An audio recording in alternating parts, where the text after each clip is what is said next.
We're live. Who all is in here? Wow, looks like LP94 was here at 4:57. That's over 3 hours early, right on. Cope was here, Dan E. Boyd, the One-Eyed Cat. J-Bo says fire it up. Well, we're firing it up now. Tony's Hot Rod Garage, Wendy English Pure Pontiac Garage, NSB Custom Cars, Justin Hill, Rob's Rod and Street Cars. Wendy English is here. Dean Stevenson from the other side of the universe. All right. JB's Little Shop says howdy, folks. Well, howdy, JB. Turbo Tom 416. Colleen Tebow is here. Colleen with that cool school bus. I want to see more of that. That's going to be interesting. Detroit Diesel School Bus. If you haven't seen that, check that out on our channel. Oh, goodness. Now they're really starting to file in here. Mostly Old Parts and Russ Patrick is here. 38 POS Racing. Listening and driving. Cool. Indirect Connection Jason is here. All right. How is everyone tonight? Thumper is here. Thumper says, I'm a pile of in here. Yeah, right on. Shop 209, Mohawk is here. Wendy says she's not at work tonight. Awesome. You just preempted letting us know you just got home from work by saying you're not at work. See, can already cross that off the list.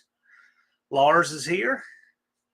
Cool. Glad all y'all could make it. There's Chris Greenaway.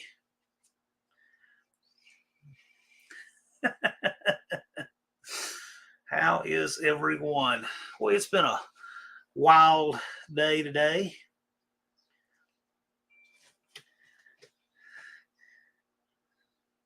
All kinds of busy stuff, but it was fun. Stripping bus floors this weekend, Colleen says. Yep. It's going to be a tolerable weekend as we head into winter, which winter is my least favorite season. I don't know why winter would ever be anyone's favorite. But there are those people that forget how bad it is. I was had this put in today on a client's house. These guys did a good job. Put a new electric service in. They had to work around that custom deck. They had to work around the radon pipe and all of that. Did really nice work.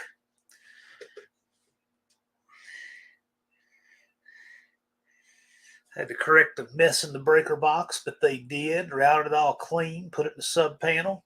Good electricians. Do recommend. 38 POS Racing says happy Veterans Day. Thank you all that served. Indeed. The thumbnail I have put up really had nothing to do with Veterans Day specifically. It's just a cool little picture I found. But one of the people in that picture is Clint Smith of Thunder Ranch. And he was in Vietnam. He was in there in 68. That was a lot of heavy fighting. Took an AK round in the leg. Was fortunate enough to get to train with him. Colleen says, rain all weekend for us, so we have to find inside work. Well, inside school bus is inside work now, isn't it? Tony's Hot Rod Garage says, that's some nice panel work. Cool.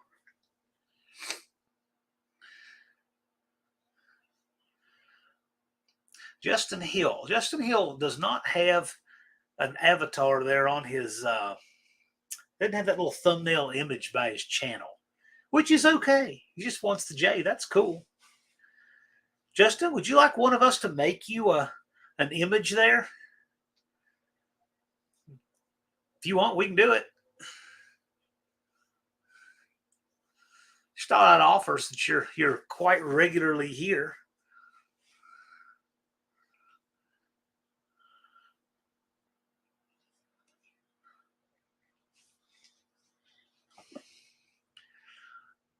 Yes, please. Well, sure. Justin, you have my email. Let us know kind of what you want to do. We'll hook you up. What would you like? What can we help you with? Greenaway is enjoying a side project of cleaning the basement and cleaning up the area to make a reloading room. Okay. That's cool.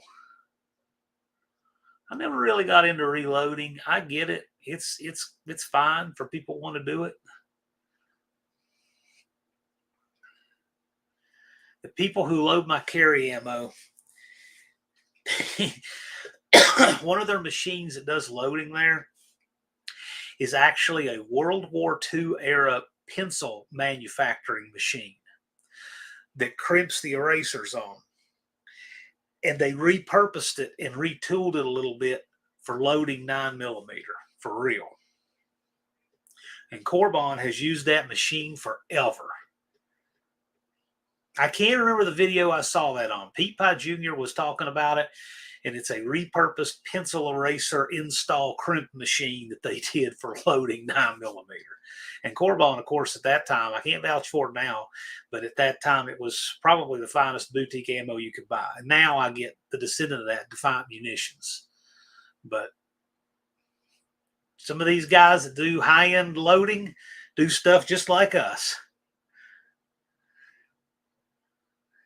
Want a better deer rifle accuracy for the next year? Have you done any long range training?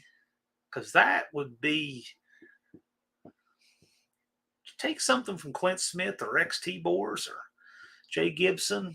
I'll tell you what, you could probably get a little more out of yourself too, in addition to your ammo. Indirect Connection says, why can't I find 32 Winchester special bullets? Because nobody shoots that anymore. If you want to find that, go to a gun show and you'll find that old dude that has the 50-year-old box. That's what you're going to find now. What is your email? Justin, it's on my channel, john@princetondragway.com. It is on my channel in the about. Yeah. You're just a regular in here, and I'm like, if you'd like that. Maybe the plot twist is on us. You custom made the J. Totally up to you. Mater's workshop has landed. Dre Racing sneaked in here. How we doing, Red Light Ricky?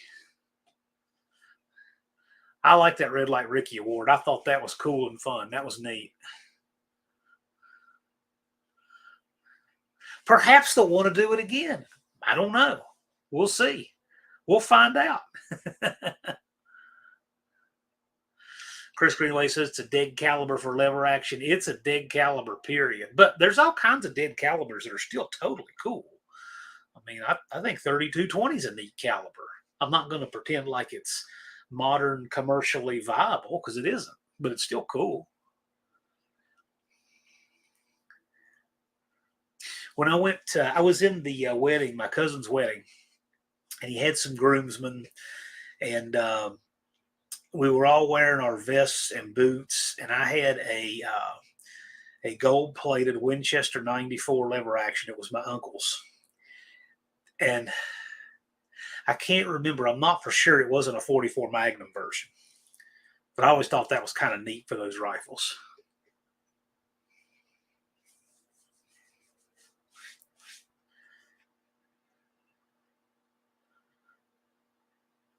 Jerry can't wait for next year. Yeah, next year's going to be fun. Enjoy this while it lasts. That'll get a number pretty soon. It won't stay blank for long. We're halfway through November.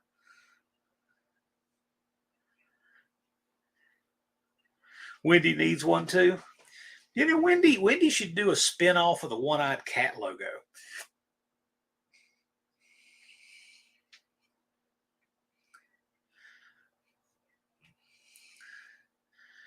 Chris Greenway says, my new present is a 6.8 Western, so it'll be a dead caliber one day. That's fine. I mean, Can't argue Model 94. Depends what the question is. I love a 94. I just think those are some of the coolest, most nostalgic rifles. Have a great place in history. They're awesome. Cope's in the house. What's up, all you grease monkeys? Okay. Jerry says both cars will be ready, but the Fiesta will be a whole lot faster. Cool. That's what I like about this community. We make progress, you know. The guy who makes a little bit of progress every year always winds up making more progress than the guy who makes a bunch of progress one of these days. Every time. JB says, I see how it's going. Hate on a 30-30. Hate on a 30-30, nothing. I love a 30-30. My 94 is 30-30. I love it. It's great. But I'm building a 1,000-yard rifle that no one, all of these gear people, all of these chess playing 1911 spec checker guys hate on it because it's 308 and it's built on a Remington 700 and all of that good old fashioned. No, man, you need Creedmoor. I'm like, nonsense. I do not need Creedmoor. I need the challenge of doing 1,000 yards to 308. I've never shot 1,000 yards. Well, I'm sure I've shot 1,000 yards, just didn't know where it landed. I'd like to legitimately shoot 1,000 yards. I just never really applied myself to it, but I will.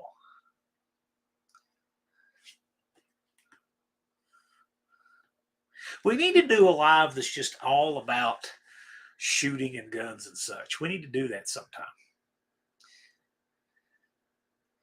Mater has 4 pre-64s and one from 1941. Yeah, the pre-64 stuff, that's a thing. I mean, mine is not. It's a nice piece, though. Got it when I was 12 years old.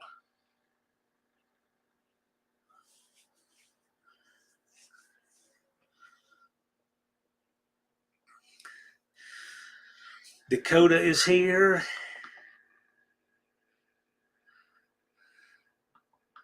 Glad you could make it. There's Dr. Art. There's a doctor in the house. Dougster, the Wolverine Garage. Ooh. My other uncle gave him my grandfather's 90 Winchester 94 32 caliber made in 51. Cool. Beautiful rifles. Love the look of them. Yep. Jason has a 32 and a 30-30. Yeah. Beautiful rifles. Jerry says, I can't hardly see 150 yards with a good scope. Nobody can. Let me tell you, there's a big difference between being able to shoot and being able to see. They are not the same thing. I outshoot all kinds of guys with better vision than me, but it's because you just need to be able to see well enough to see your front sight. So if you can see your thumbnail stretched all the way out in good focus, that's all you need. You don't have to be able to see your target. You need to be able to see your sight. And the scope doesn't help you shoot. It just helps you see. So if you get a scope that helps you see, that levels the playing field.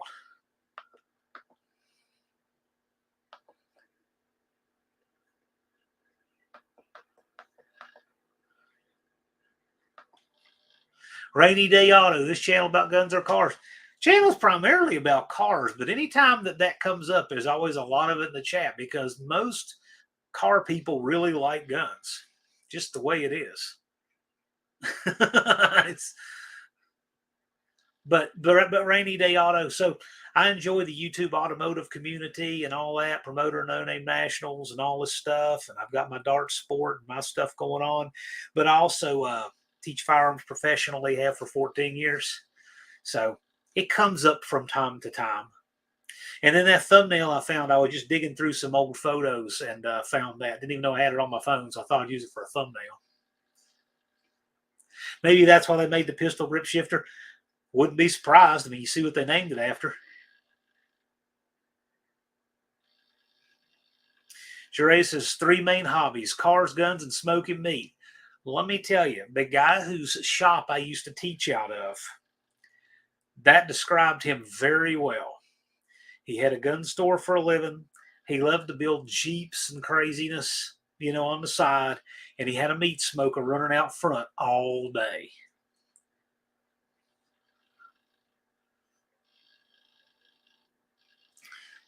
Might talk chili recipes in a few. It's funny. I entered in a chili cook-off with a client of mine several years ago. And we did pretty good. This chili was the best. I haven't had any of it in years. He moved away on me. He actually moved to Missouri. And every year he keeps thinking he's going to come out for the No Name Nationals, and every year he hasn't. So who knows? Maybe we'll lean on him to do it this year upcoming. Justin says, I'm getting a few stickers people are sending me. Yeah, cool. Danny Boyd says, lots of black pepper on the meat as it browns. You're over my pay grade now. 6% recycled is in the house. Greenaway's talking about a pre-64 Model 70. And Mater's talking about a Model 1917 Winchester 30-06. Cool. Yep, guns are good. Guns are welcome. I'm a gun training guy, not really a collector or anything like that, but it's all good. It's cool. It's what makes America great.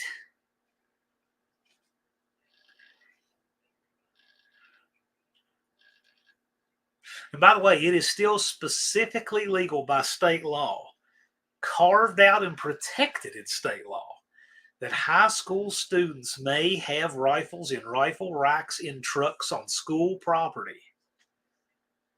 And I have seen students get arrested for that. And it gets thrown out. Of course, the media never mentions how it gets thrown out quietly. But the state law makes sure to protect that for students being able to hunt.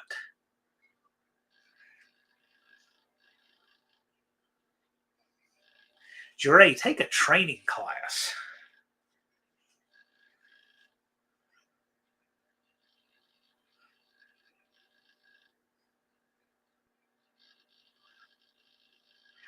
Chris says that venison back straps would be in the mail if it wouldn't rot. You can ship it. You can ship it right. Do it like Omaha Steaks does in one of those coolers. 38 POS Racing is asking me the best color to paint plaster walls in a house before selling. Depends on the house, but I tell you, man, it's hard to beat just a regular off-white. Especially if your trim and stuff hasn't been painted like wood trim. Kind of hard to beat. I know people are into the grays and that kind of stuff, but I have a feeling that won't be around forever. I think it'll be a fad. But that off-white is kind of timeless because people can change furniture, they can change bedclothes, they can change stuff in their bathroom, and it kind of goes with everything. My rentals, one of my rentals, I got a light yellow I think is really nice. There's Bigfoots and Mopars. How you doing, man? Mater's asking if I saw any of his video of Offenhauser intake. No, man, I didn't. I'll check that out. There's Mean Street Mopar. How's it going, man? Shop 209 says resale red. I think the resale color for cars is fogging them this hot rod black. That's kind of like the one that hides the sins of bad bodywork. I mean, not pop rivet flashing over rust bad, but,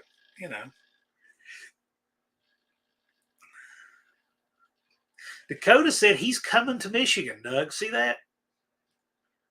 I'm surprised. I thought it was like getting Dakota to China to get him to come to Sykeston, so he can do a lot when he's motivated.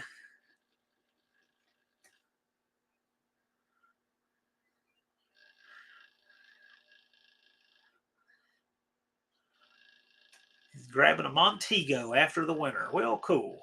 I went to high school with a guy that drove a 70-something Montego. I believe it was a 351 modified in that. Cool car, very nice. Dakota says, I'm definitely going to Michigan. Cool. Dust Devil's no crapping on hot rod. I wasn't crapping on it. I said it hides a lot of stuff, hides a lot of bad bodywork, which it does. Doesn't mean it's a bad choice. I'm all for it. I think it's great.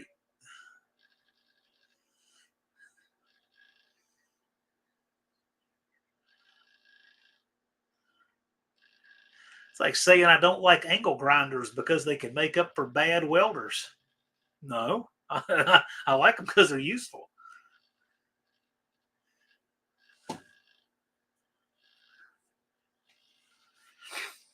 Bigfoot Mark, I'm glad you're here. Just doing some off-season hanging out on a Friday. Dakota says, I'd like to have the 383, but that's a big trip, man. Dakota, the world is a smaller place than you think. You can do it.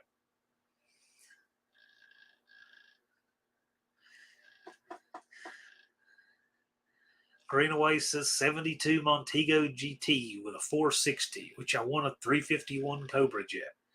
Okay, that's a lot of Ford stuff.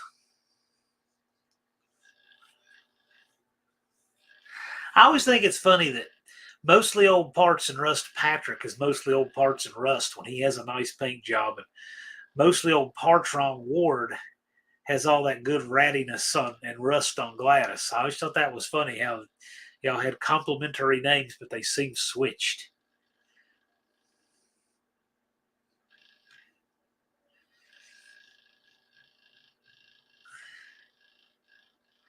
Twisted Mopar says, seeing his sister at the hospital, rough times for sure. Man, I get it. We go through them. Take care of your family first. That's it. Glad you're here. Hopefully this will be a fun way to cap off your evening from that, for sure. Dakota says, I beat Bigfoots and Mopars at No Name Nationals in my Trans Am and even gave him a 2-car length head start. Are you sure that was you, or was that Dave Marshall?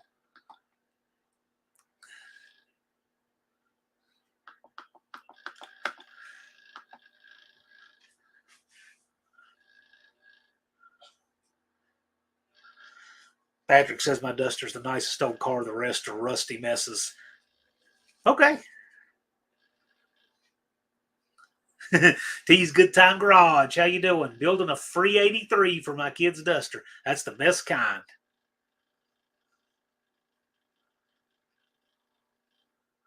Dizzy says, cool pick. Hey, everyone. Check out the thumbnail. That was from a 2017 trip to Thunder Ranch in Lakeview, Oregon. See if you can pick me out in that lineup. I'm in there.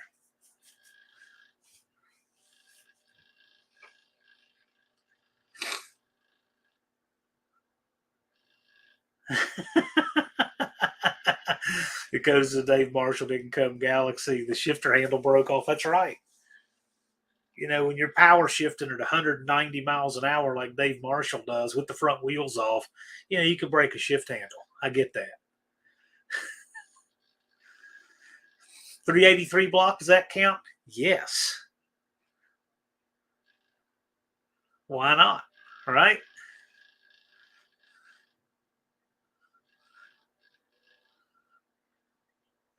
D stands for diploma. As my Uncle Jim would say, when you're talking about getting grades on a report card, D equals diploma.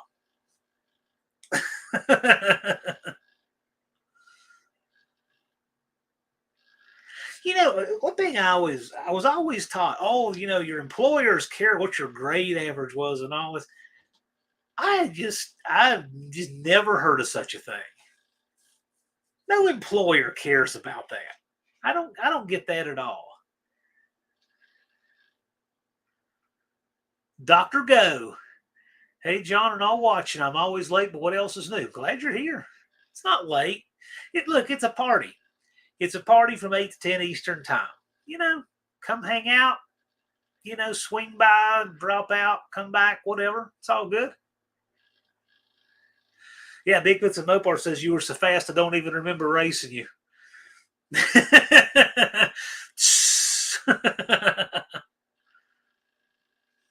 Yeah, I forgot, Dakota. Dave Marshall says the local cops would borrow his Galaxy to run people down. That's right. When there was a race in progress, a fleeing fugitive, they would go ring the doorbell and, Mr. Marshall, we need to borrow your Galaxy. Dust Devil said, going to take more than Hot Rod Black to hide my body work. Thought the Duster looked great. It's awesome.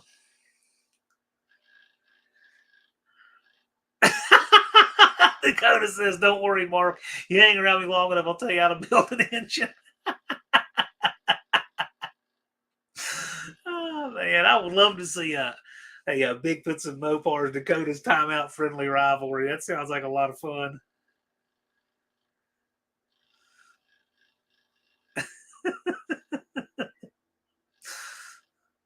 Yeah, I like this crowd we have on Friday nights. It's a lot of fun. Y'all are good people.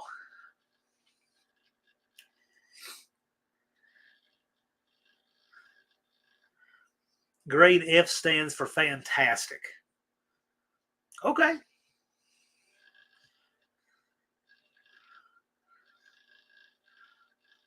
Dr. Go says, love it here. This is a great community right here. Uh, Lots of really solid people in the chat who actually do stuff, which is cool.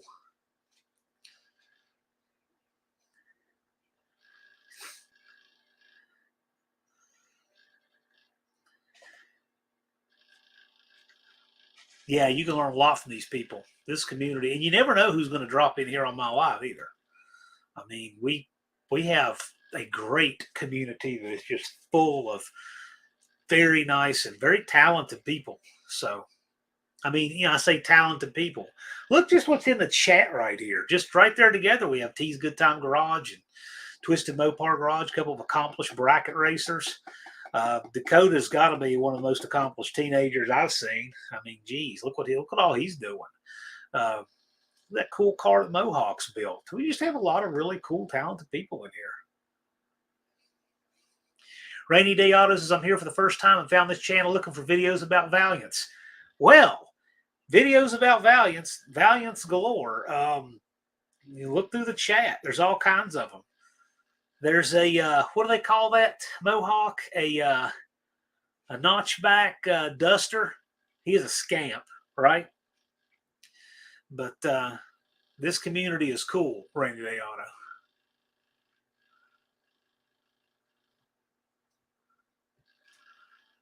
Well, Chris Greenaway, this community is for people who like to have fun and be cool with each other and get stuff done and all of that. But this is a community of doers. He picked up a pair of 67 Valiants. That's cool. Incredible bunch of folks. Proud to be part of it, Dizzy says. Speaking of incredible bunch of folks, the doorbell's ringing.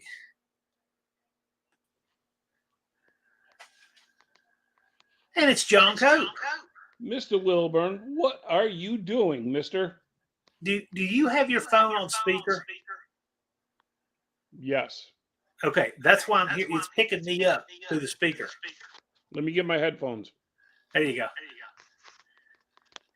Now he's going to look like who was the character on Crank Yankers that had the Bobby Fletcher? Yeah, Cope is in the house. On a Friday. Dizzy says spoke too soon. All right. I think that's got it. Yes. Cool. Excellent. I remember a live that somebody else was having. And there's one person who got in the live who had his phone on speaker. Everybody in the chat said, dude, it's your phone on speaker. And he argued with everybody. I'm like, it was him. He even went out and came back and it disappeared while he was out. The guy would argue with anything and anybody. Since you're here, I got to do something here for you. Make you feel at home. There you go.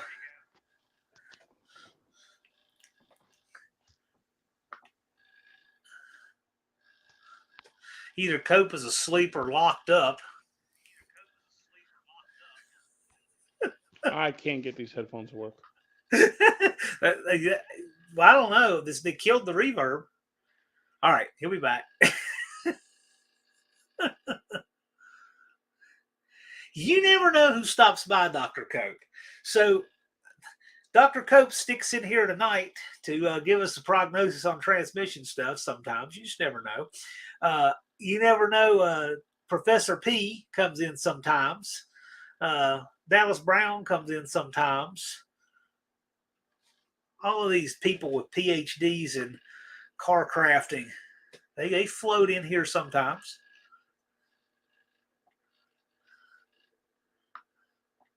Cope's trans brake is on. Yeah, no kidding. Isn't Mr. Cope a big name in transmissions? He is. I think it would be hard to argue that he's the number one Chrysler valve body builder in the world, actually. All right. Yeah, there we go. I can figure out valve bodies, but I can't figure out how to use my phone.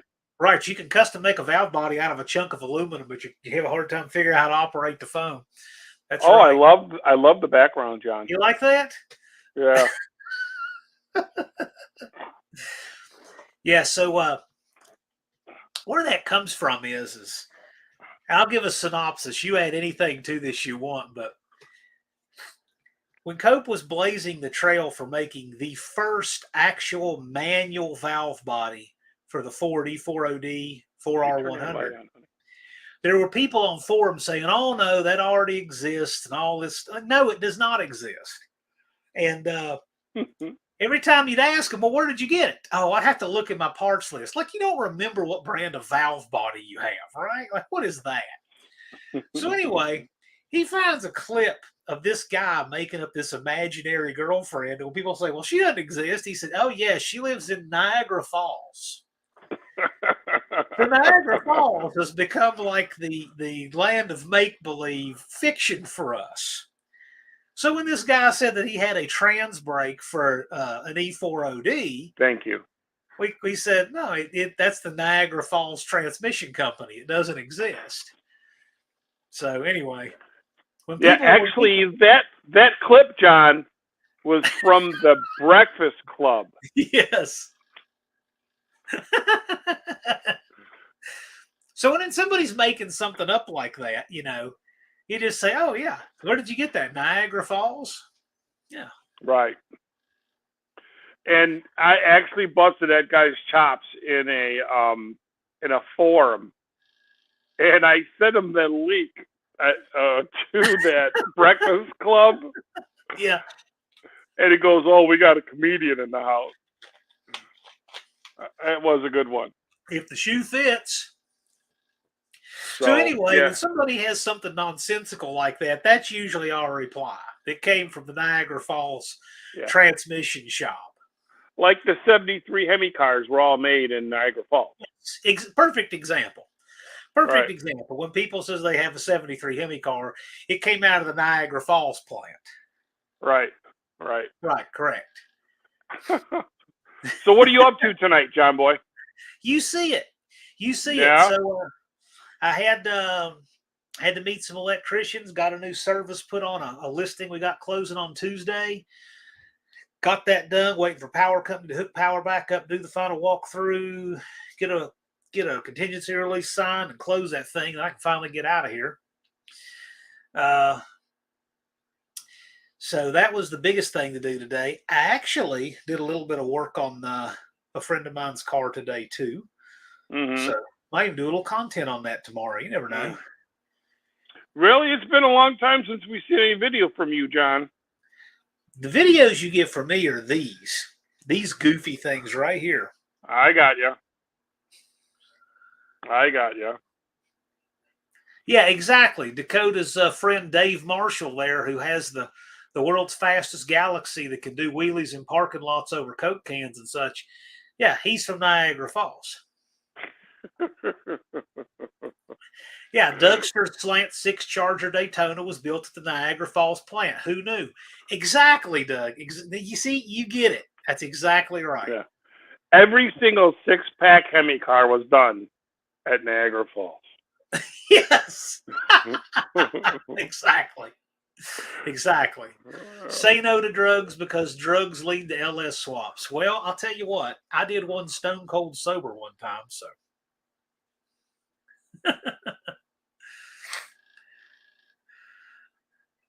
Right. All the big block 904s were all made at the Niagara Falls plant. They made most of them at Kokomo. But the Niagara Falls plant is where they made special ones. And every single one of those motorhome with the low gear set 727s and a Hemi drum all came from the Niagara Falls. Yes, exactly. Dizzy says, had to buy a new stove, dishwasher, and disposal. Be installed the 15th, 17th, my birthday. Well, right on, man. You getting a part of a new kitchen for your birthday. I want to get in that chair. There. Yeah. You can see the fan. Only 3 blades in the thing. Okay. You have a 3-blade ceiling fan back there, or is one missing? Oh, now you saw What? the fan. What? You couldn't hide it. There. Let's see. There you go. Okay, so what happened? What is that abomination of a ceiling fan there? I'm telling you, there's a certain aerodynamics that comes from that fan that you will not get from a 5-blade fan. Okay, all right. Right. So the Niagara Falls Ceiling Fan Company is where you ordered that. That's right. That's Okay. right. I knew someone was going to see that fan. I just knew it. That is like a 5-year-old Hemi-Do project that I'm going to do tomorrow. Okay, all right. I'm always one day away from getting it done. Yeah, right. That's Well, one of those, that's called a Dynaflow fan. Well, if you just lay the parts to it close to it, it'll buy you a couple more days. Yeah, right. I sure will. See, all of us in here, we all knew about Niagara Falls Transmissions and Niagara Falls Industries. We just didn't realize how we knew it. Right. See? Yeah, it's a nice way of telling someone they're full of doo-doo. Yeah. I won't cuss on the show because I know your mom's here. And I will tell you, it took every ounce of me being alive to watch my language around your mom at No Name. So, Mom, I didn't see her in the chat tonight, but she's obviously watching, and here's why. When I said you put those headphones on, you look like Bobby Fletcher from Crank Yankers. Who the? Oh, he's a good-looking guy. Did your mom text you that picture? Yes, she had to be Oh watching. my God! I don't understand why. I've always had on the phone with no headphones and never got any feedback. It's because of the speaker. When you do StreamYard and you have it on speaker, it picks it up. I've always done it like that before in the past. If you have it closer, it doesn't. Oh, or maybe not as loud. Yeah, that's the Okay, difference. all right. Well, you know, this phone is made in Niagara Falls, so. Right. Yeah, I always tell Jabo that he has Tin Can and String cellular service, so maybe that's where his service is through. Uh-huh. Actually, he did a great job on that video. Yes. I've actually seen several Jabo transmissions over the years, and yes, Yeah. it's a good one. One of my favorite things he has, though, and I don't know if you've seen it in their shop, he has a homemade spring compressor for the drum. Oh, really? And when I saw that, one of their first videos, I saw that thing and I figured out what it was. I said, these guys are legit. Look at that thing. Uh-huh. It looks like a waffle maker with a big long handle on it. And you move it by hand. And it's for doing drums. Well, at least it's not on the front bumper of the car and they're using one of their cars to push it against the wall to get the snap ring out. This is officially the funniest comment of the night right here. Kim says, God. I got my gender from Niagara Falls.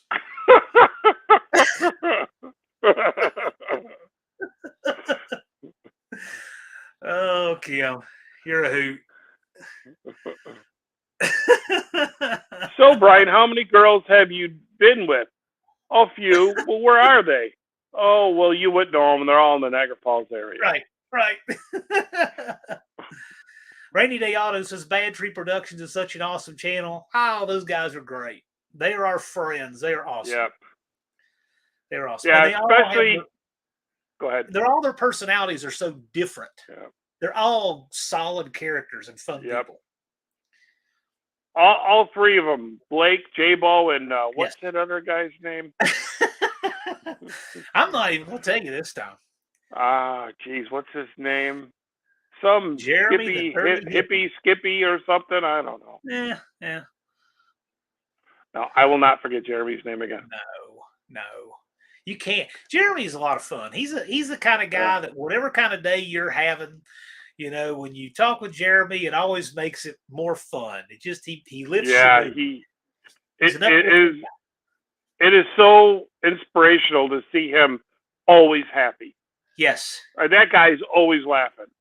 Yep. Now, he might be always drinking, but he's always laughing. So I can't get Rainy Day phone found to their channel looking for videos about Valiants. Yeah, this community right here, Rainy Day Auto, a lot of Valiants, a lot of A-body Mopar in this community. A lot. J-Bo said, thank you guys. Well, thanks for being cool, J-Bo. We like you. Yeah, you ever get bored of being retired, come on down and knock out some transmissions at the shop. Yeah. We'll hire you.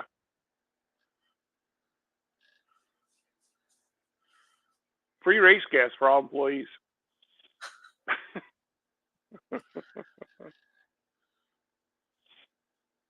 Yeah. My mom is in the house. There we go. She's here. Hi, Nita. How you doing? There's Frank McCart Rivet in F100. Yeah, you were looking for Valiants. One-Eyed Cat has two of them. Indirect Connection Jason there is he is a full-fledged member of Rabid Transit Garage who is branching out to develop the Indirect Connection channel. And so he wants to register for in the No Name 500 of the No Name Nationals this upcoming year. Mm-hmm. And Jason is hammering away already. Great content. In fact, they have a short with millions of views on the Rabid Transit Garage channel that Jason stars in. So go check out Indirect Connection. You're going to be seeing more out of him this year. I can't get situated in this stupid chair. So Dougster had a great question that just slipped by me here. He says, is Code Ceiling Fan part of the Mercedes logo or the Olds Rocket logo? Watch out. Come on. Come on. I think it's an old VW logo that pieces are missing out of. That's what I think. I knew someone was going to bust my chops about that fan. I just knew it. All right, I'm on another couch, so you can't see it now. Yeah, so it's too late now. We know the fan's over there. Yep, now you know. Well, we're going to hear a bunch of rustling in the background with Here we go. They're changing a fan. Right. Dr. Go says, look at my avatar and you'll see an A-body I flipped and totaled in 1976. Hit a utility pole upside down 10 feet off the ground. It was not my best day. Well, that is wild. I'm seeing that in your avatar. I didn't know what it was, but that's wild. Glad you're still here. Rainy Day Auto says, running a YouTube channel is a full-time job. I tried, but I surrendered. Not enough time in a day. Running a YouTube channel can be a full-time job. It can be as much work as you want to be. And making content takes if a job takes you 10 minutes, if you're going to videotape it, it'll take you an hour. That's right. So J-Bo now wants to know what the deal is with the fan. Oh, come on. He wasn't even here, but he's asking now too. I don't even know how the damn fan broke. It's been broke for years. And I kind of miss it because in the summertime, I like the cooling effect it'll put on, you know. But it just broke, and I just never got around to fixing it. That's all. Okay. Dust Devil has a transmission opinion question. Why don't you take a certain set of minutes when you'll take transmission questions, just those minutes. And if they don't get them in that bracket, they don't get to ask them. They can ask questions just as long as it's like real questions, you know? Yeah. Well, yeah, these are not okay. The mouth breather questions that you see on other channels will not get asked. But we have good ones here. Like He says, I've got one for both of you. Should I stay 727 or go 904 this winter? I'm assuming in his Duster. Well, what's in there now, John? I think it's a 727. Okay. This is what I always tell people when they ask which one they should go with. The 727, of course, everybody knows it's bigger, it's stronger. And the 904 is a reliable setup. And if Brian was going to go out and try to set a national record, or let's say the car ran, tens its whole life, and he can't get it into the nines. If you switch to a 904, you should get 2 to 3 tenths. If you're starting from scratch and you haven't built either of the transmissions yet, then it's an easier decision. Go for the lighter one, especially in his car. It's lighter. But if you already spent the money, you already got a working tranny, I would just stay with the 727. So my answer will probably surprise you, because everybody knows that I like the 904, an unhealthy amount.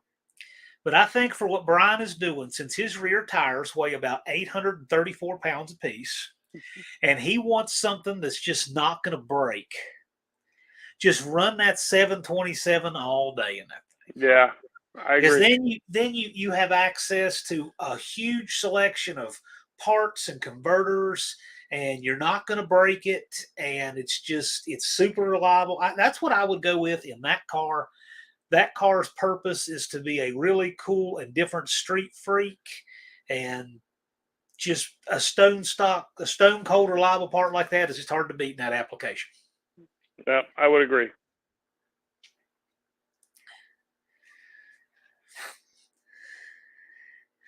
Yeah, I have, but Dust Devil, I do too, but that's just my opinion. For what you're doing and what it seems to be your goals, that's what I'd do. I'd stick with what you got. Two Hacks Garage says, hello, deplorables. Howdy. Oh, man, Unfinished Project says, I guess I'm out of the running for CRT's most unbalanced fan.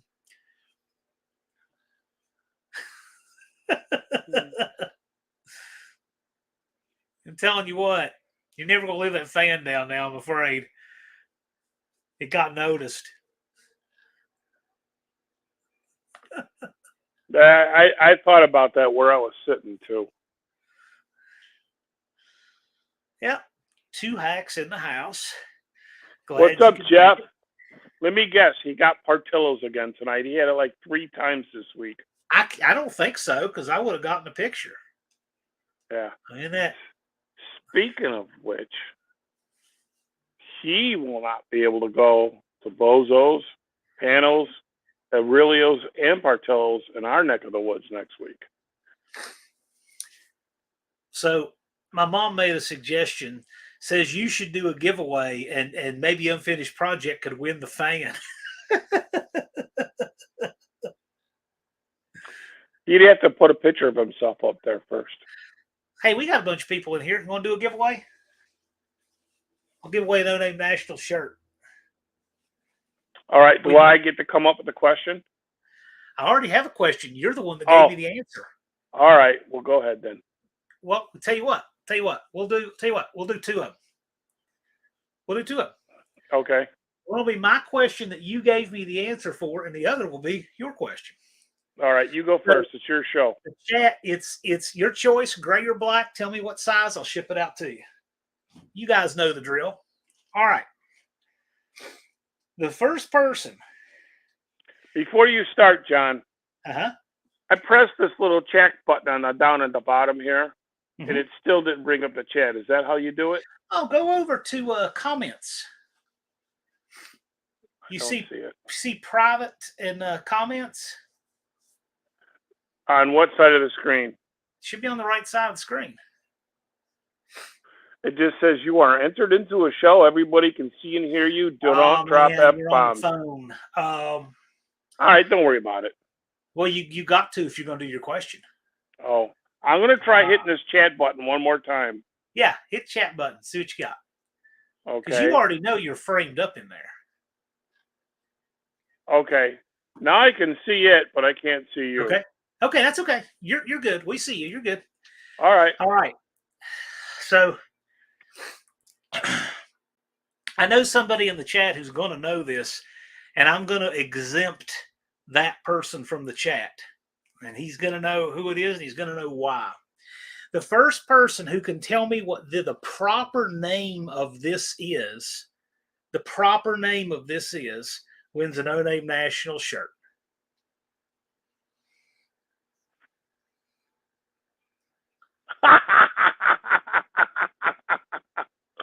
Oh, that's a good one. That's a good one. I don't see no answers yet. Oh, you will.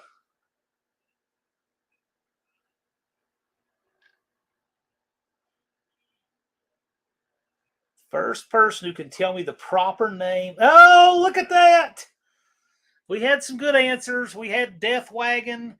We had Sconce. We had Piece of Chrome. We had T-Bird, a Seraph. But the winner is Dan E. Boyd with Landale bars. All right. Danny Boyd, shoot me an email with black or gray and what size and where to ship it. I'll get it to you. Cool. That was fun. I'm going to put that on my phone right now so I remember, because I got to remember. But email me, Dan.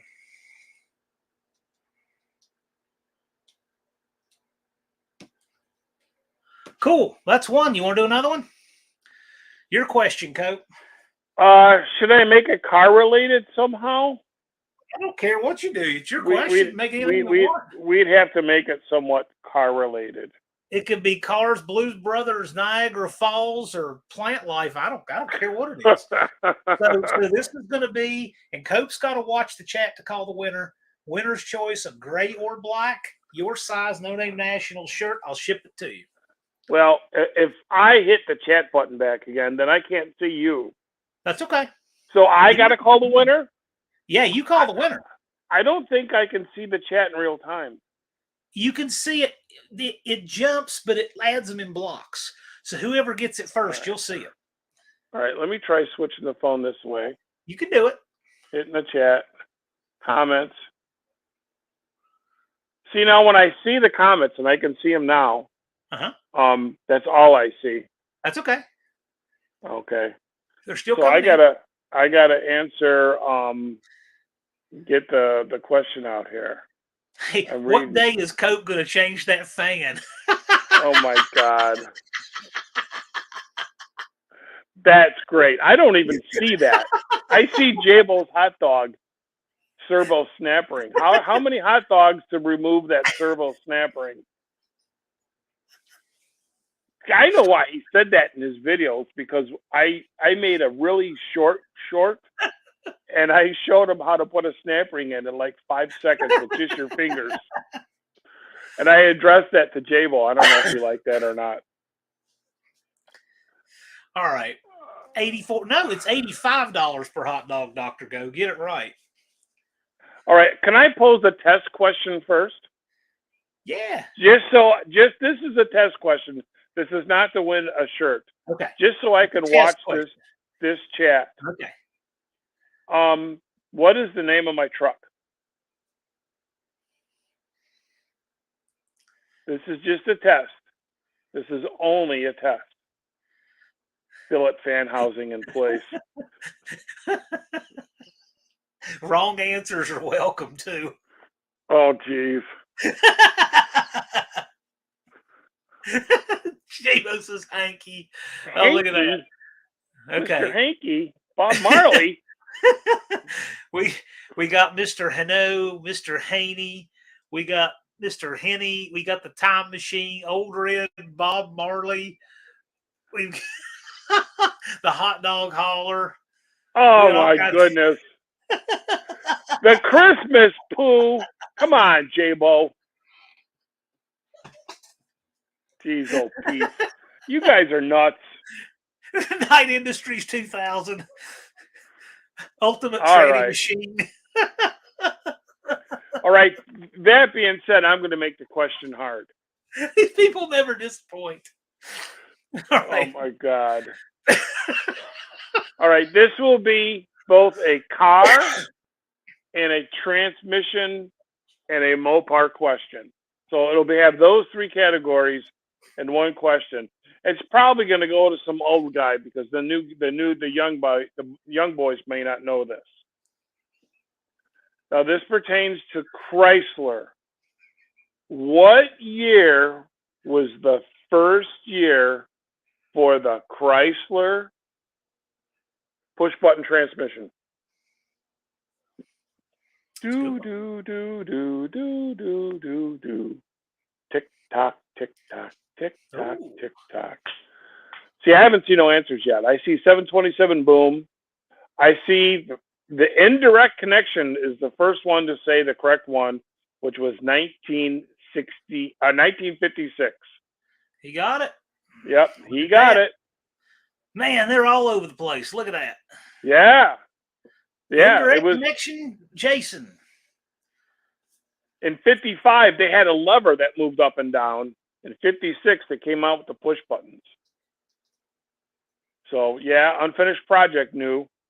1916. Oh, he's a Pontiac guy, that's why. All right. Jason from Indirect Connection.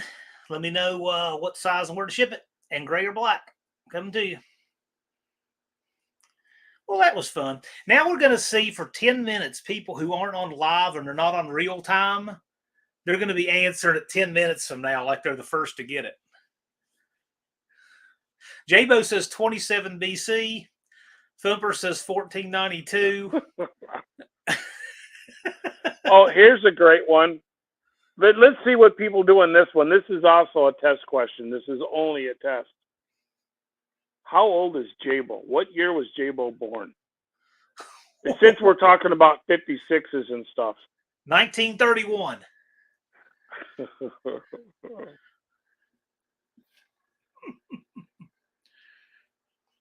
And if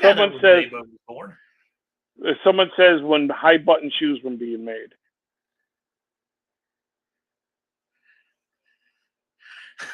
Jabo says, what? Jabo, do you not know what year you were born?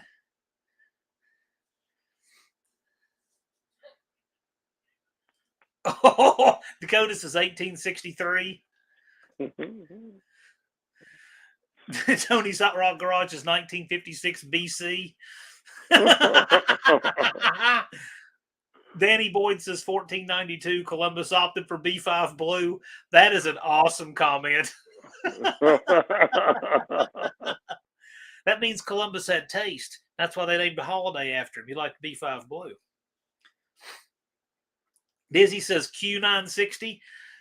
Could very well be. Jabo is so advanced, he's from quarter number 960 in the future. Man, you see Jabo on camera, he's an absolute natural. Jabo's great.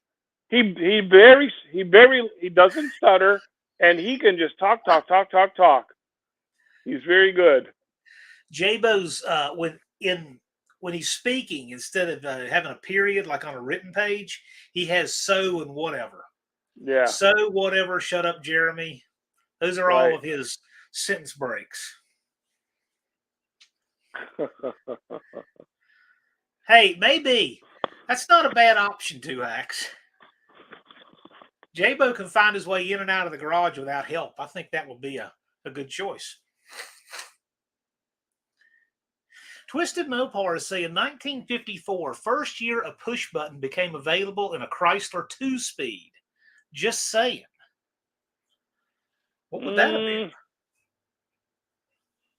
I always thought it was 56 when they came out the 3-speed. 3-speed was 56. Interesting. Tell them we want proof. Oh, wait a minute. That was those Niagara Falls 2-speeds that were built with the push buttons.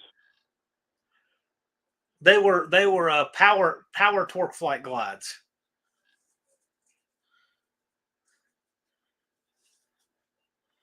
Jabo probably recognizes his birthday by the Chrysler 10,000 day calendar. Yeah.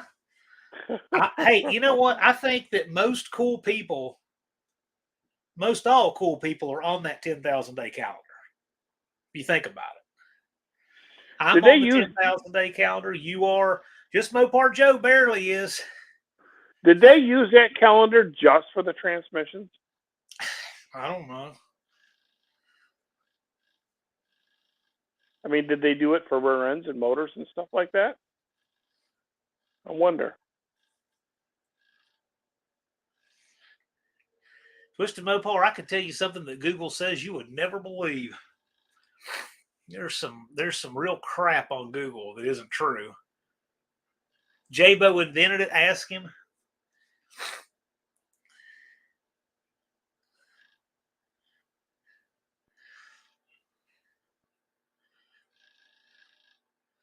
Dr. Ghost said, my dad said he could hit 90 in first gear of his 2-speed. Yeah, if you have airplane gears, all that kind of stuff is possible.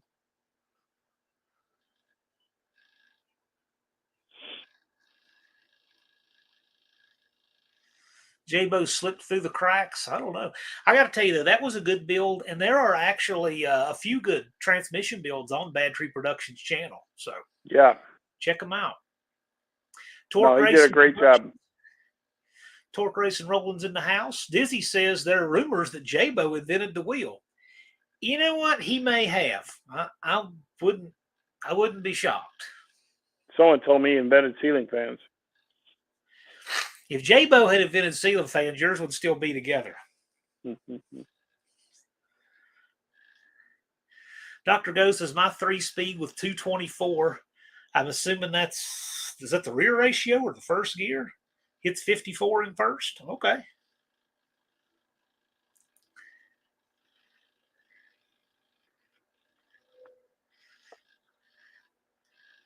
Mohawk says the straight 6 Max Hemi from Niagara plant 1955. Torque Racing Roland, you missed all kinds of craziness. I'm here to tell you. J-Bo says Kennedy was still alive when I was born. J-Bo, you're born in 62? Is that what year you're born? No. He was born in the 50s. Okay. 1862.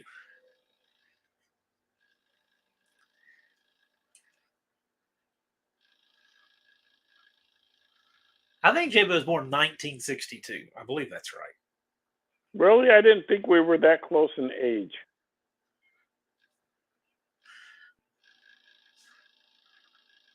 I mean, look how old Blake is. Blake was born in 86. Was he really? Yeah, I know. He's a pup. We're old. Oh, man, he's a puppy. Hey, you want to feel even older? He's older than Joe. Really? Really? Is speaking of Pretty Boy, is he in the chat? I haven't seen Magnificent Maine, just Mopar Joe in the chat. Okay, all right. But Unfinished Project is a little bit older than me, and I'm a little bit older than Two Hacks Jeff. See, so there's a bunch of us that are kind of clustered in that Generation X, going out with a bang time there. Right. And Andy,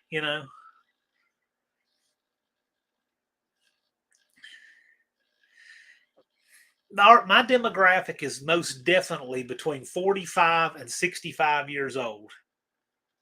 And it's about 100.0% male.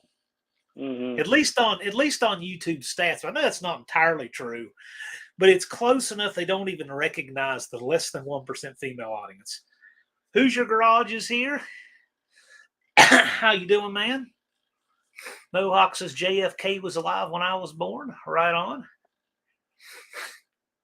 My dad said he was in the West Virginia hotel in the lobby of it when he saw the news Kennedy had been shot. Walter Cronkite reporting that. Torque Racing's from the 80s, yeah. Rainy Day Auto is from the 80s, right? Actually, I sent this to Cope.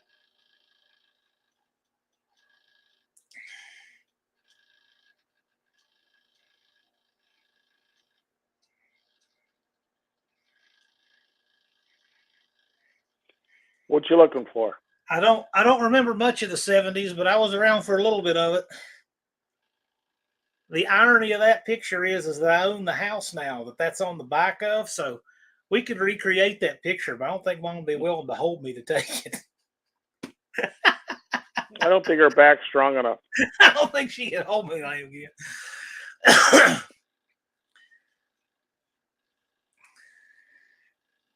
Oh, wow, Dizzy got it. Wow, he went back and looked. Dizzy saw that thumbnail pic. I said, yeah, can you pick me out in that lineup? He did. He found me in there. Did he really? Yeah.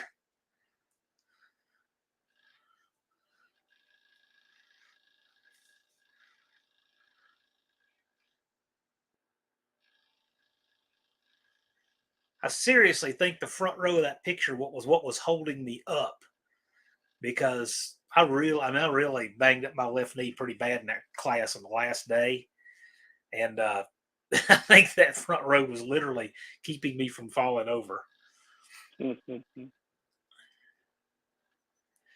Thumper says, I remember most of the 70s. Cool.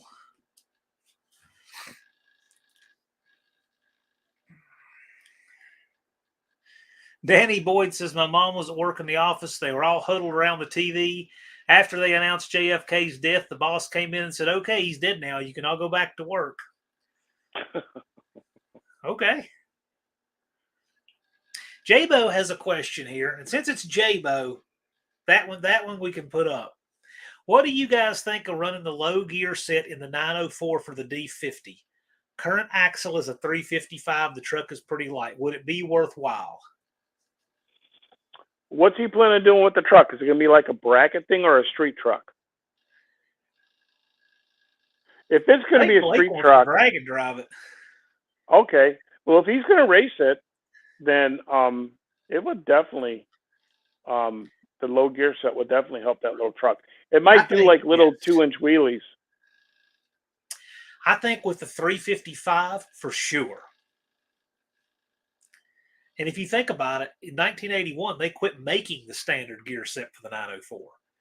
The standard gear set became the low gear set. It did, yeah. Exactly. I mean,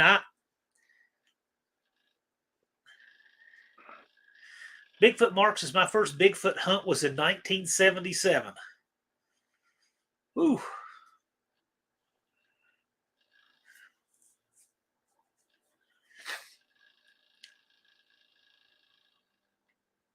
How does that work, Bigfoot Mark? I'm just curious.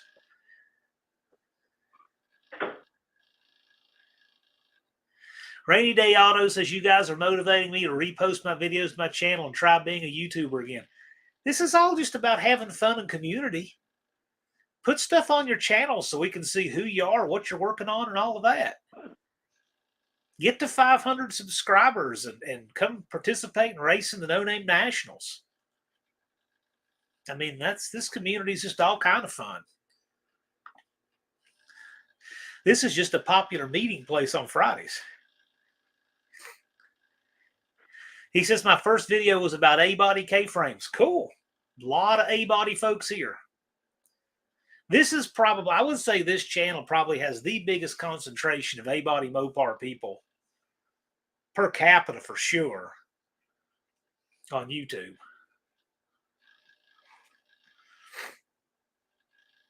See, you're already getting called out by the one-eyed cat. Want to go racing in Sykeston? He's got a Valiant. See, there you go.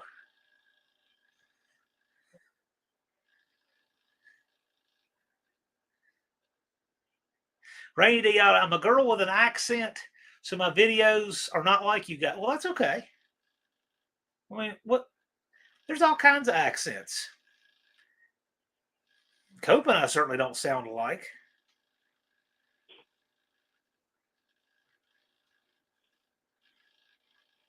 Actually, for you being from the South, you don't hardly even have a twang.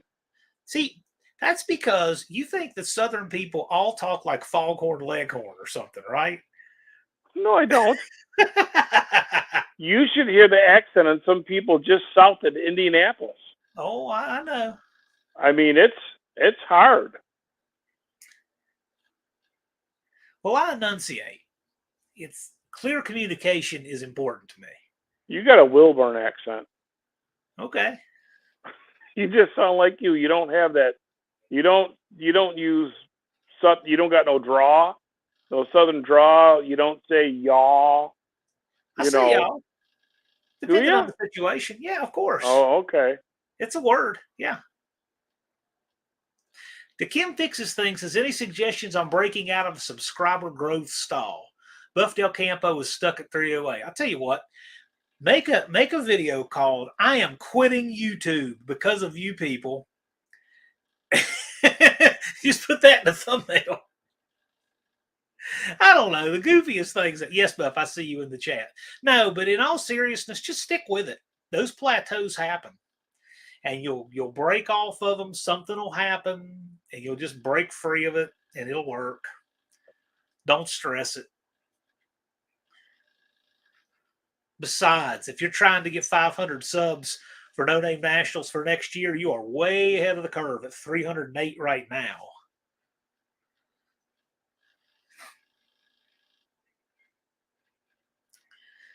They may believe it. I'll tell you, it's just stick with it. You'll be fine. What'll happen is you'll do little different things, like you do a Radiator video and Radiator people watch it, and you'll do this video and those people will watch it. It'll keep crossing with different things to the YouTube universe, and it's just how it works. I'm trying to get 100,000 subs. Well, Buff, let's put that in the time capsule for 4 generations from now, and they can congratulate you. That's a big number.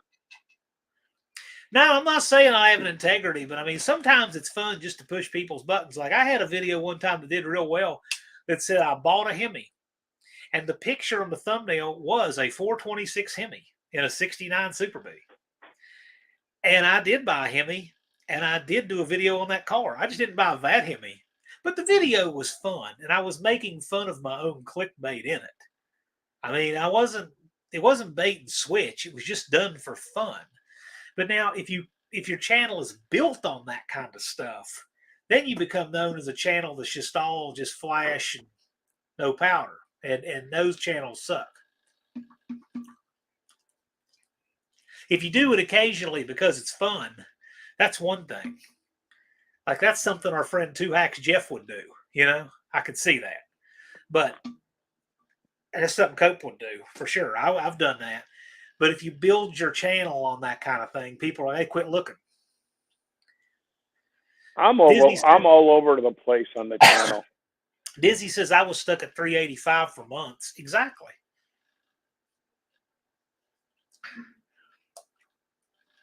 Jabo says drill some water wheels in Africa. Well, that would do it.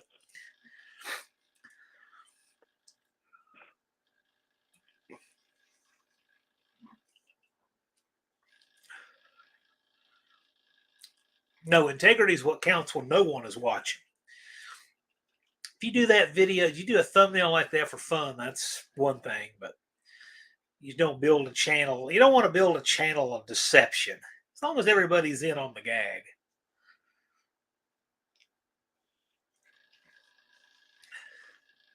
I think it would be fun to do a day of filming with Danny Boyd in person.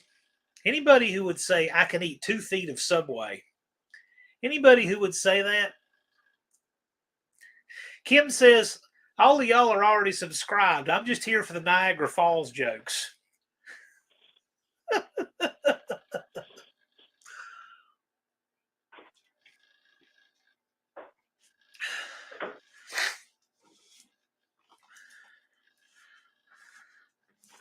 Well, there's some more coming. I can't say too much yet, but there's some more coming.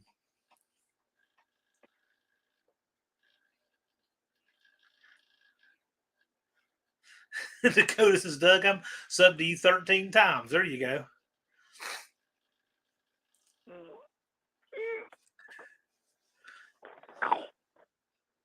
Can't sit like that, Mark. These people crack me up sometimes. Dougster's up to 68 subs. Dougster, you going to go for your 500? Participate at the 3rd annual No Name Nationals?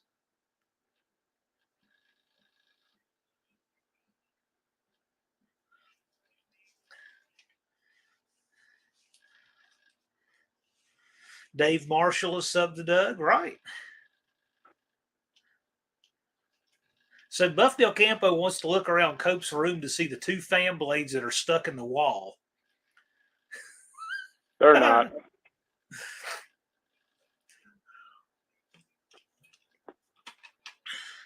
Rainy Day Auto says, where's the No Name Nationals going to be? Well, until it's announced next month, the only placeholder you have is that it should be around Sikeston, Missouri. It will either be there again or in close proximity. Dougster says, I'm not sure if Shop Truck will be mobile. You're mobile. Make plans to bring yourself. If you can bring a vehicle with you, that's a bonus.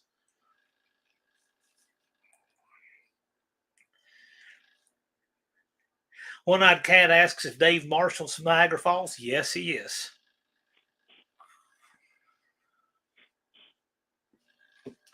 Dakota's saying, Doug, you've got a year to do it. I'm telling you what, though, those are famous last words. If you say you got a year, it goes by really quickly.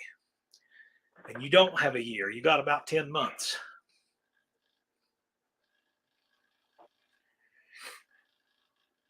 So for the folks that don't know yet, and you put up a community post telling them it's coming, so it's not like it's classified, tell them about the project you've got in the shop right now.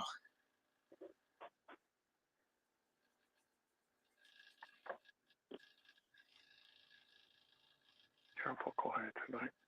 I am. Yeah. I'm just whatever. Correct. Danny Boyd says, too bad all 13 can't vote in elections. Right. Do you want to tell them what you got in the shop, that conversion you're doing? We have a car that was shipped to the shop from Iowa. Was that from Iowa? It is a 71 Challenger RT 440 727 8 3/4 car. I didn't realize it until we looked at it. It's got a tubular K member on it, and the guy uses it as a daily and as a road race car. You know, he'll do like little road racing stuff. So what we're gonna do is we're gonna do a 46 RE swap on this car. And so I'm not going to do the build. I'm going to do content on it, but it ain't going to be a build. It's going to be how to take one out, which is a no-brainer, and the modifications you have to do to put a 46 in an A-body. So it'll be fun. E-body Challenger. I'm sorry. Did I say A-body? Yeah, in a C-body. Jeremy the Dirty Hippie is here. Colleen says that Iowa stands for idiot out wandering around. Okay. She says that from the safety of South Carolina, by the way. Right.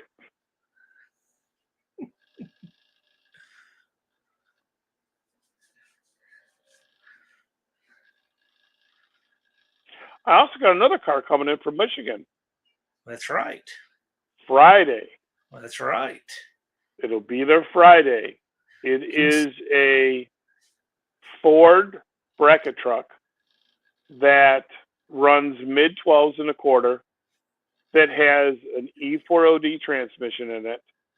And so I finally got something that's speedy fast. I mean, it's not a rocket ship, but still 12s. So it's going to be torquey. You'll be able to burn the tires, where I can test the Castromatic valve body end and actually get some real, how does it feel now in a faster vehicle with the 200 pounds of pressure, because we got the new pressure regulator spring and the valve body gaskets. So I'm really, really excited about that. I bet you have that transmission in there in 5 days. I'm gonna know for sure. Yeah.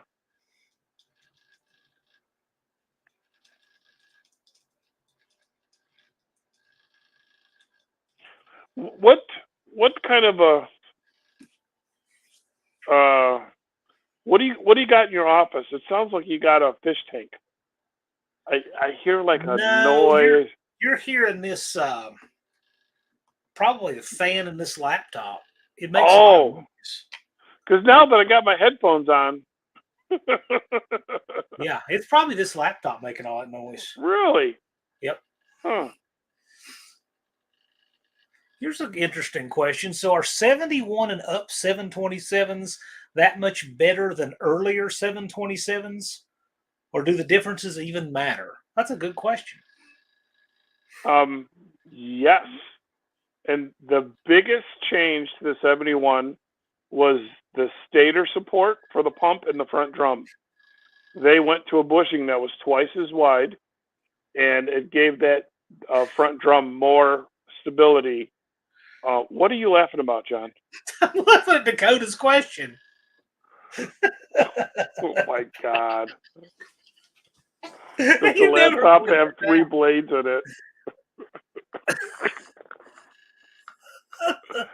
Oh, jeez. Okay, we'll go.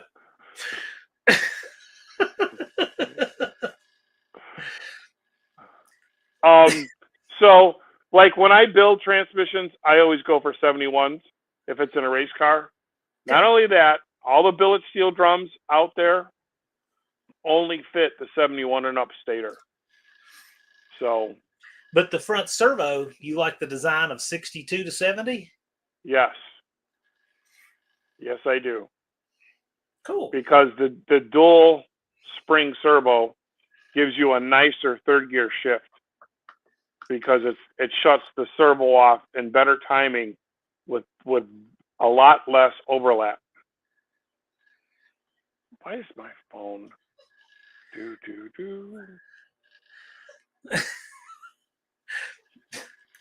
Dougster has an Iowa song here for us.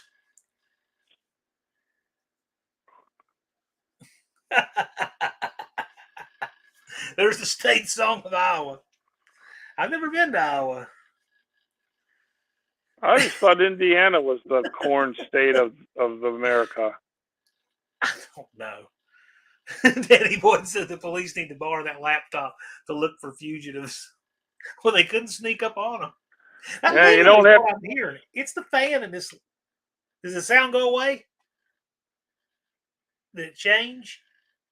I still hear it. Let me see if this makes it stop. I don't know why, but it reminds me of a little fish tank or something. No fish tank in here. What you need to do, Wilburn, is when you get off the video, go back and watch it. You'll hear it. Probably. I mean, it's no big deal. It's probably this noisy laptop, I'm telling you. I'm going to have a 3-blade fan here in a minute, and it probably. Lots of corn between Cope Shop and Indianapolis. And and the windmills. That's what I remember when you pass Indianapolis, those windmills. Indiana Beach, their logo or their theme or there's more than corn in Indiana.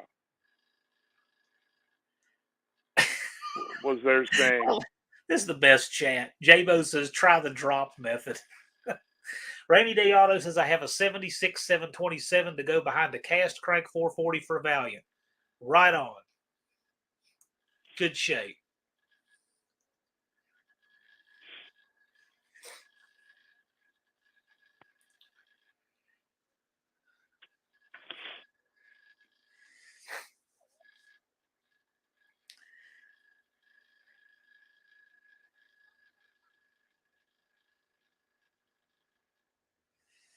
Toadie's Hot Rod Garage says they're never going to let you live that down, John C. Probably not. What, the fan? Probably not. Hey, when I fix it, I'll put the blades in the wheelchair.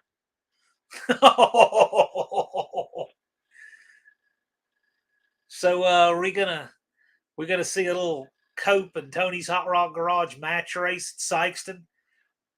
Loser rides in the wheelchair. with the fan blades. There you go. There you go. The only event in the world where that would happen. I didn't bring the chair this time. Well, you've got This to bring year. the chair next time. Gosh. I know. Bad Tree Productions. Heathens assembled. Heathens have been assembled. We got J-Bo and Jeremy in here. They've been running the Heathen show in here for you.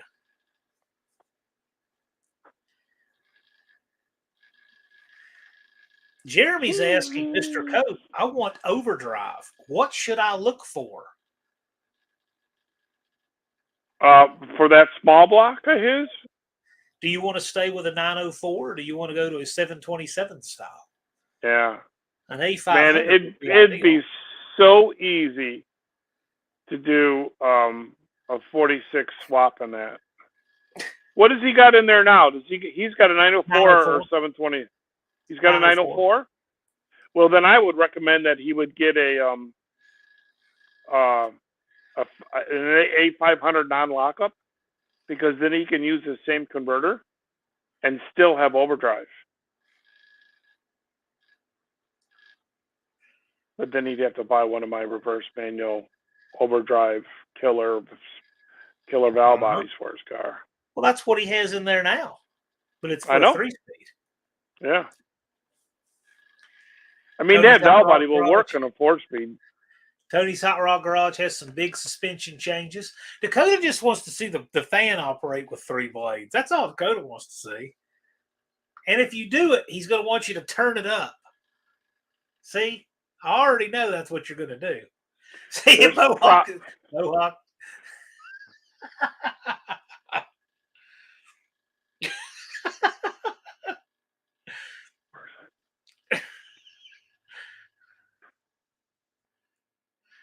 Jeremy says he'll get the valve body from you. So there you go.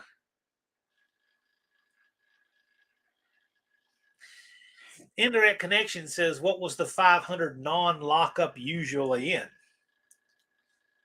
It was only non-lockup for like maybe 1 year. I was going to say, you make it non-lockup with the valve body. Well, you could. Right. But in order for him to use his converter for Jeremy, we would have to change the pump stator and the input shaft, and then I won't build a lockup valve body. So, but the non-lockups were very, very rare. The 518 non-lockups were really easy to get, but the A500s were harder. So if you don't want lockup and you do want an A500, all you have to do is get a dummy lockup, which means it's a converter that fits into a lockup transmission with no lockup clutch. So it fits, but it doesn't have a clutch. I tend to agree.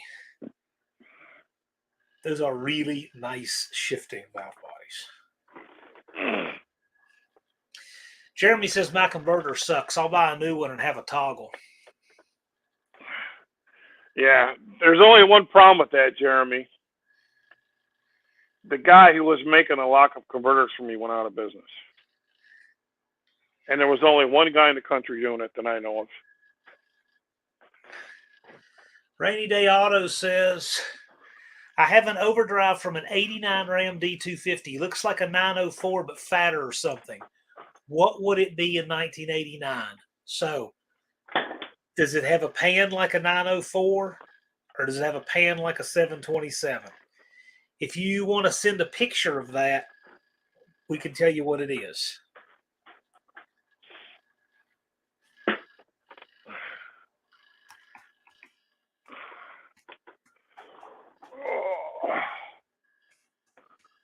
I had to get me something to drink.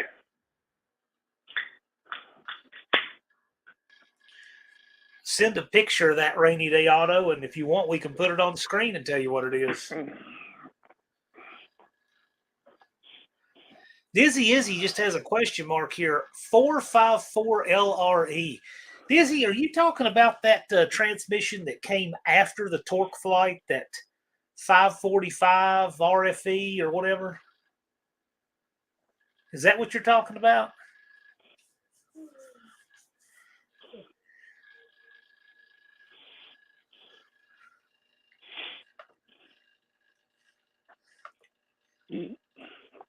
I messed up my own email because I'm typing it like a caveman here. I'm going to do it right this time. So you type like you build 904s? Slowly.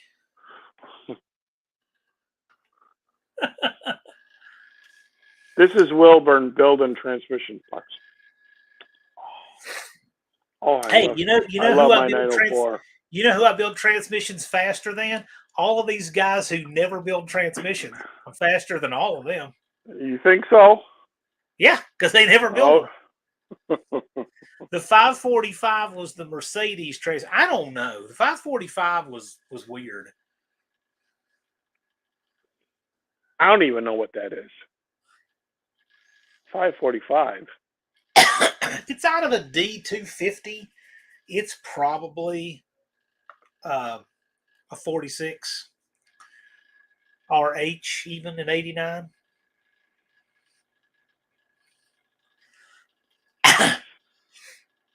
Yeah, I'm not fast like J-Bo. You know, J-Bo builds a transmission like it's a green flag stop, you know. I'm not that talented.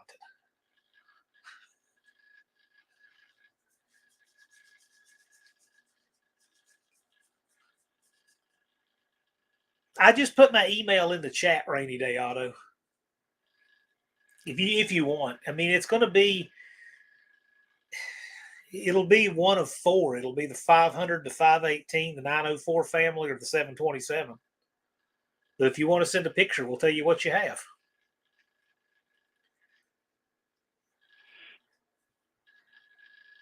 There's a lot of people in this chat right now that are into the transmission stuff. A lot of them. Indirect Connection says the 545 RFE was behind the Hemi and LX cars and pickups. It was a 5-speed auto. Yeah. What was the weird thing that 545 RFE had? The way that it would do its ratios to get the 5 speeds? I can't remember. It had something really weird that it did. Like a dual ratio second or something. It had a second gear ratio for the upshift and one for the downshift. Huh. Okay. Yeah. But actually, that I know that transmission that you're talking about, and I don't. The 545 is what replaced the 46. Yeah. So you went from a 4-speed to a 5-speed, and then with only program changes, you can make that a 6-speed. And it was based off the 604 transmission that Chrysler came out with in the minivans. Huh. Had no idea. It's exactly the same thing.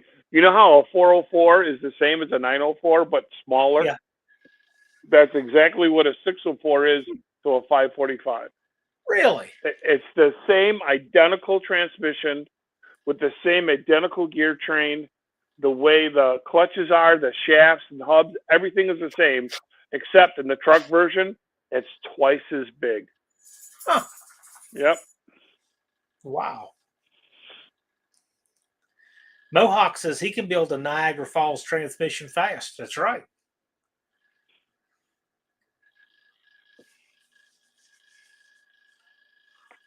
Blake said it stands for 5 seconds delay on the shift. I don't know. I've driven them. They seem okay.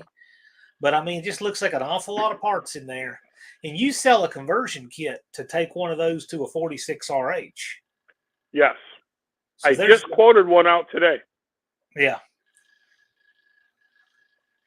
So the fact that you even make that tells me that they're probably not all that durable. That's just my guess. Well, what makes it a weak transmission is the programming that's required for all the pressures and everything. There's something about the programming that screws up a good transmission. This is where the Casper-Matic is coming into play. That pressure is controlled by the computer. And I figured out a way to make it work without the computer. And so hopefully it'll work better. The first in the world.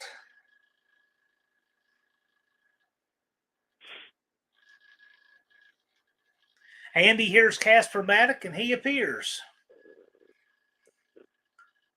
What's up, Andy? How's it going, brother? Is he still in Florida? Or did he make it way home?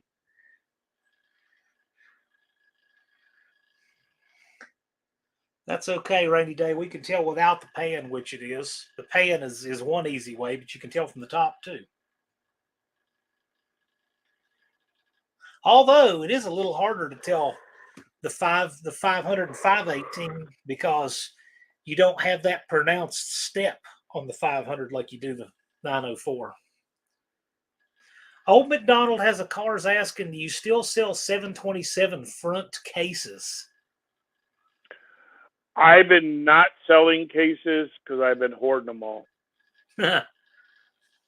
Cases, the way I look at it, you can sell a case for $500 to $600, or you can sell a racing transmission for $3,000 or $4,000. So I've been hoarding cases. Dizzy says cringe-o-matic? Maybe. Oh man, Andy says he couldn't make the trip, but Mike has had a bad trip so far. Ooh. I saw the tow rig on the RV on the tow truck. A picture he posted on Facebook. So I'm like, maybe someone didn't make it down there. I should be on it on a live. All right, here is the transmission. So it looks like you've also got an 833 manual behind it.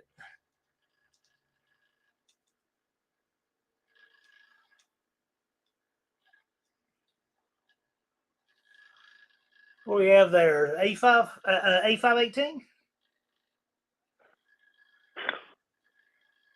I would say it's a 518. That's what it looks like. It's good trans. Yeah. That's a good one. You're on the, I can't see the bump out in the pan from the top side, but the case is bigger. It doesn't have the step. Yeah, that's a 518. That's a good one. And it's a hydraulic. It's the 46RH. That's probably about the best core to work from right there. It is, because the H versions, John, have a speedometer and a speedo hole, and the E's don't have a speedo hole. So if you want your speedometer to work, you need the output shaft that has the worm gear and the tail housing that has the hole.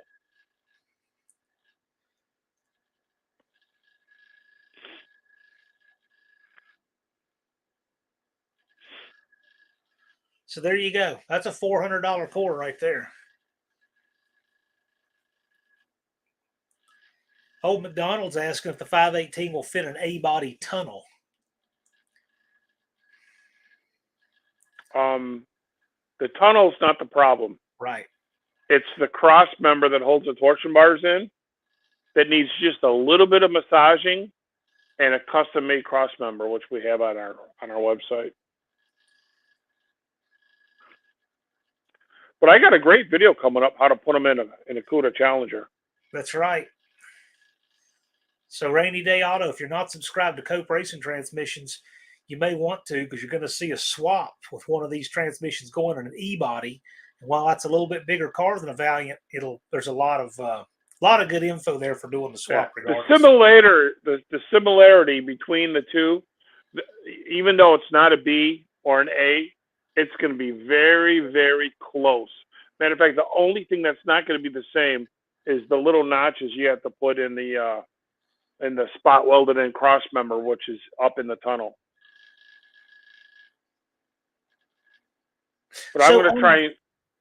Go ahead. On the 518, on the A500, does the later model one have a speedometer pinion?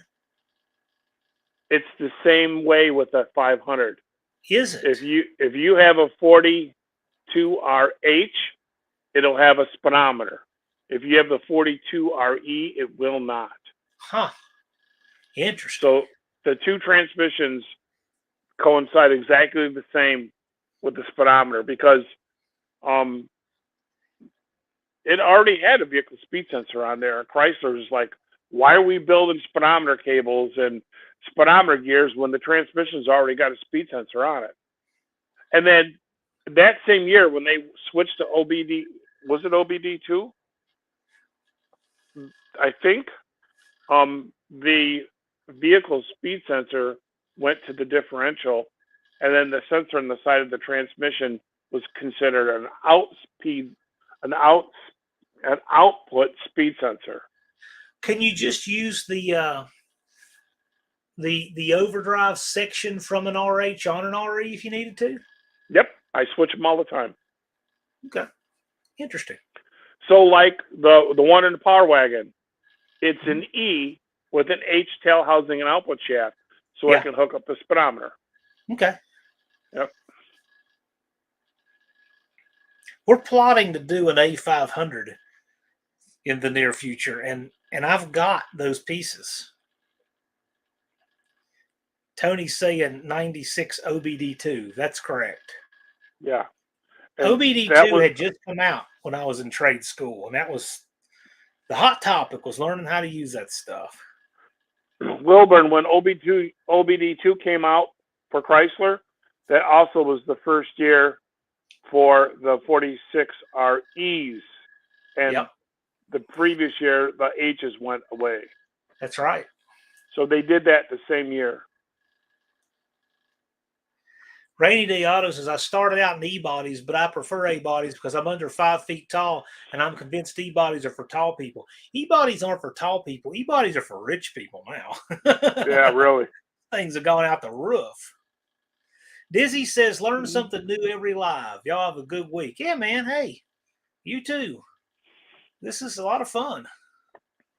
Jabo says, who builds the lockup test converter? Ask that question again.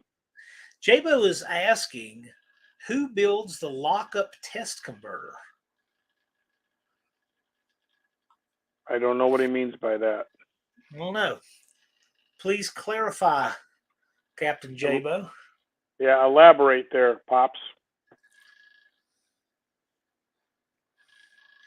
Yeah, Dizzy, glad you're here. Glad you can learn something new. We all learn new stuff. I learn new stuff from this community all the time. It's very interesting.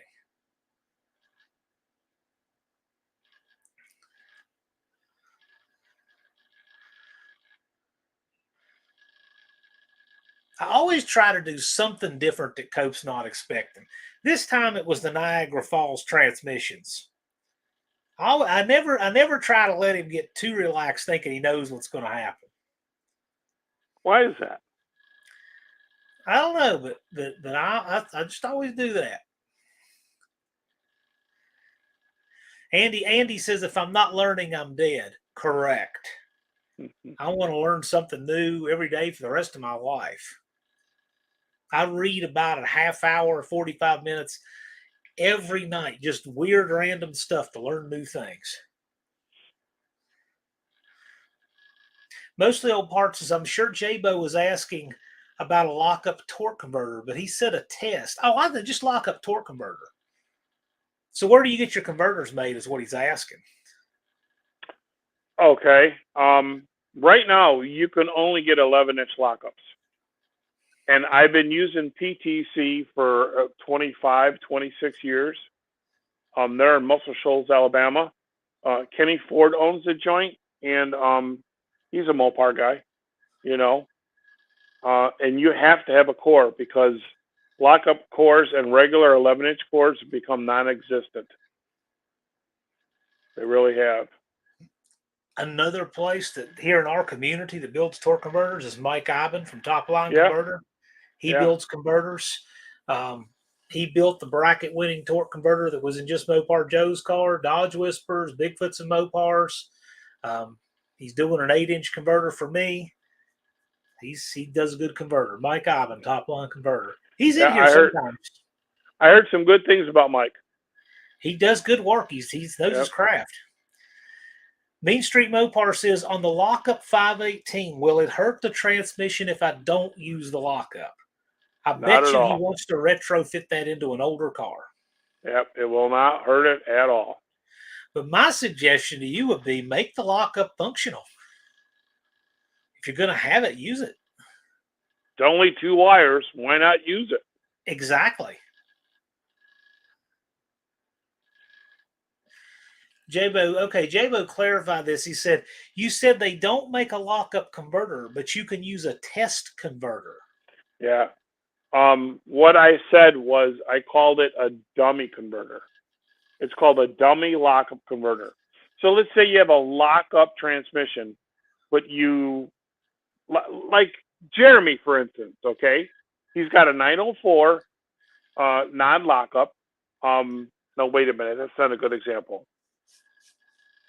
If you have a lockup transmission and you don't want to use a lockup converter and you have a converter made and you don't want to change the transmission input shaft and the pump and the valve body, you can then buy what's called a dummy lockup, which is a torque converter with no lockup clutch in it that will fit into a lockup transmission, but the lockup will not work.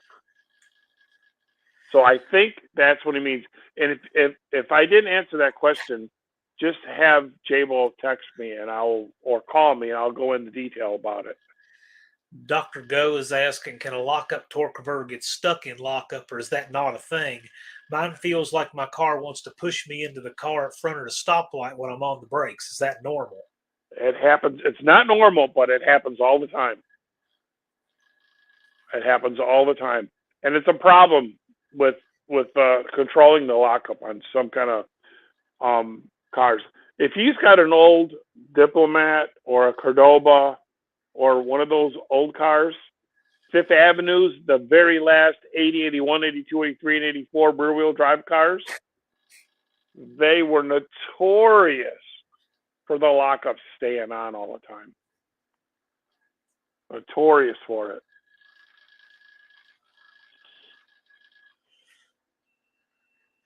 Jabo says, you guys say dummy, I say test. Jabo, how do you say crash test dummy? Test? I don't know where he gets that from. Okay.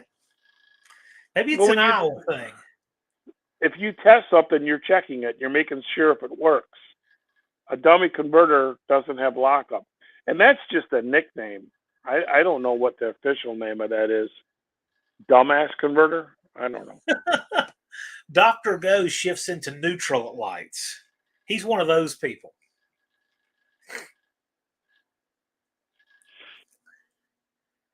Yeah, Corinthian leather, which Niagara Falls Automotive sells Corinthian leather. That's where Ricardo Montalban got all of his for those Cordoba commercials. Niagara Falls upholstery. Jason says that nearly every M-body he's been in has a torque converter shutter. Uh-huh. Yeah. I actually had one time that shuttered, and I've used that Valvoline Max Life fluid, and it went away forever. Maybe it was a fluke, but it did. Yeah, they got little cans like that are about a pint or two of this converter lockup shutter thing, and I've used it before, and like you said, it worked. I would never believe it. I wouldn't have thought. I thought it was snake oil, but I tried it.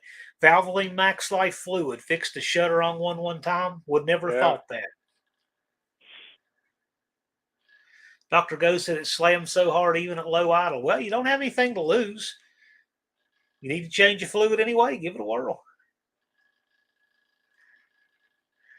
Andy's saying the Ford AOD shutters like crazy. I think They're the whole terrible. transmission shutters in those. Yep.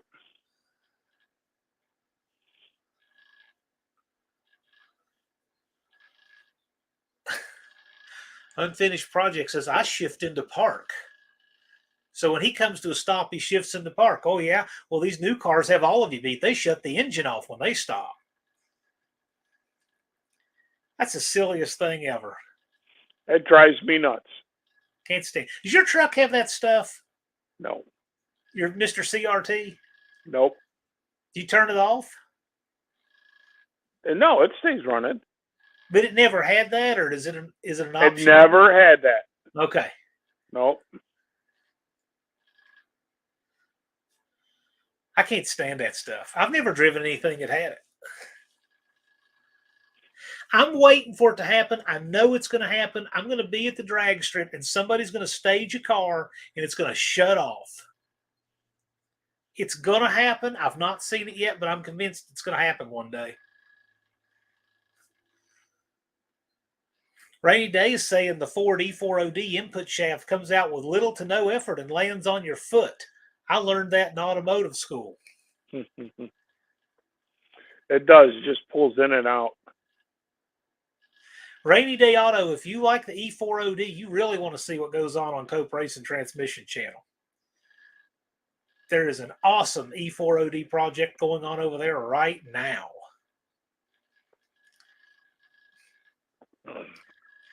Jason's Garage has opened the door and it goes into park.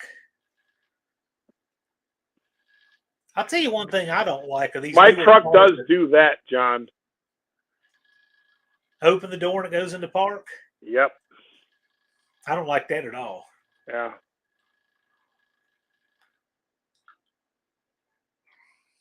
What if you're moving? I don't know about that because I'm sometimes when I try to make the swing in at the house, I'll open the door and back up and put my head out the window. And every single time it went in the park, I'm like, okay, well, I can't do that. What happens if you're trying to back up with the door open to look where you're going? Like you're trying to watch something on this side? Like back. That's what I just got done saying. Yeah. Also, if you back up to something too close, too fast, it will put on the brakes and then leave the emergency brake on. After that, you can't move. You have to put it in park, release the emergency brake, put it back in gear to take off. Oh, man. Jason knows the answer to that. If you're moving, it goes into limp mode. No. Yuck. Oh.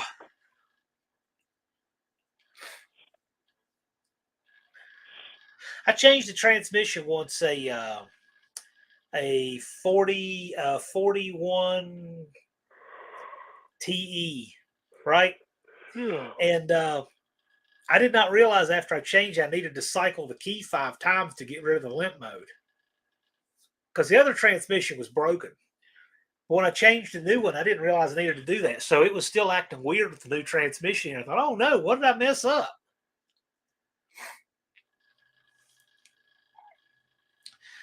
Just Mopar Joe is in the house. How's it going? Glad you could make it.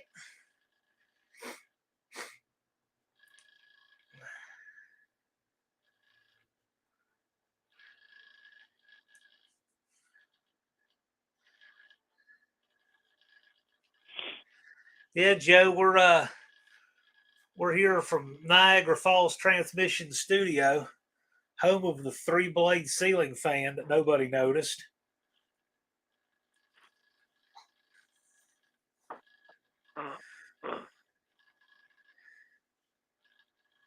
We got a few minutes left here. We're going to wrap up. Tony, are you going live here in a few minutes? Tony's still in the chat. But you got anything new coming up on your channel? For those who don't know, there's currently an e-body getting a 518 swap right now for 4-speed automatic and an e-body, which is really cool stuff. You got that going on right now, right? I do, and that's going to be a week or two before we get anything out on video for that. Right, but right now you're working on the case and the transmission itself, right? Yep, we're working on that. We should be able to be test driving the Caspermatic valve body in a faster vehicle than what we had, our test vehicle. And then I got another car coming in from Michigan that was a transmission and valve body that I did that's got a lockup problem where the clutch is staying on. So I thought about doing a little content on that as far as how to diagnose it. So also, we're going to be having a a real cool budget build 727 coming up soon. Like as in the next week. Yeah, So look for that. No welded struts, though. He won't allow it. But I'm telling you, we're going to talk about a real 727, a quality 727 budget build. No sorcery, Right. but a good quality build of a budget. And it's going to be built by the 904 King. Built by the 904 King. Yep. So tune in for that for sure. So you'll want to see the live next Friday. It'll be a barrel of fun. Are we going to do that from the bar, John? Yeah, we'll do that. All So right. next week I'll be live from Cope Racing Transmissions, and we will do it from the recreation area of the shop. How cool is that? You guys are used to seeing the build room in the videos. Well, you're going to see something different this time. You're going to see the recreation area. He's built a really cool bar that looks like it's right out of the 70s in his shop.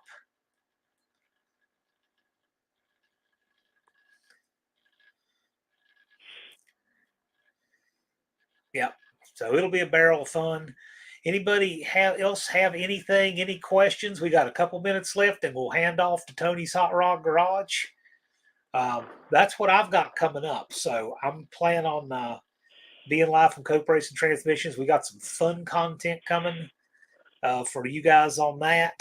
And any last questions? Old McDonald has a car, says wash trans parts with alcohol.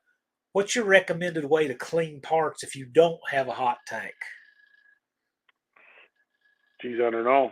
You can get mineral spirits anywhere, just about. Or maybe take everything apart and go down to your local car wash and blow it all off in the car wash, bring it back to the house and dry it off real quick. You know, something with some high pressure. Or just about any machine shop can do the case for you, too. They can hot take the case. Jabo says, I want to know about the conspiracy. Old McDonald's was referring to the bar. There's no alcohol at that bar. Yeah, I don't even drink. No, I don't either. So, hey, fun fact. The most time I've ever spent in a bar in my life was this year in his bar that has no alcohol.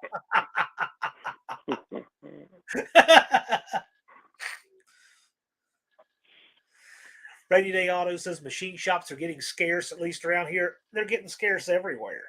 There's a handful of machine shops. They all have more work than they can do. And that's the way it is. Jabos has got a pinball machine. No, but he has a console version with Pac-Man and Galaga and all kinds of cool stuff. Dig Dug, all these retro games. Sweet. Pool table, dart game, jukebox. Yeah. We'll give you a little tour. We'll be live from there Friday. It's a cool little hangout. And I set up my little World Domination Center over there on the table, you know, and then we'll be set up for the live. Will that be able to go mobile? Will you be able to walk around with that, John?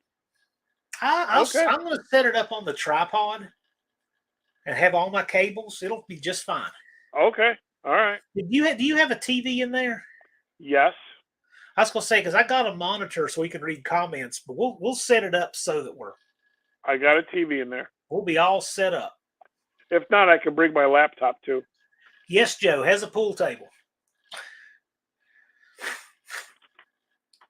3-blade ceiling fan. Who knew? That's your thing. You know what? You ever change that freaking fan, you're gonna have to do a video on it now. All right. And do some kind of giveaway for all these crazy people that care about such things. Right.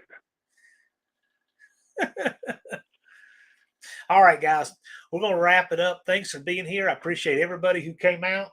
Tony's Hot Rod Garage should be on live just here in a matter of seconds. Rainy Day Autos, that fan needs to be a meme. There you go. But thanks for coming out. I'll be All right. seeing you guys probably a little sooner from that, but the Friday Live will be from Cope Racing Transmissions World Empire next week. See y'all then. Good night.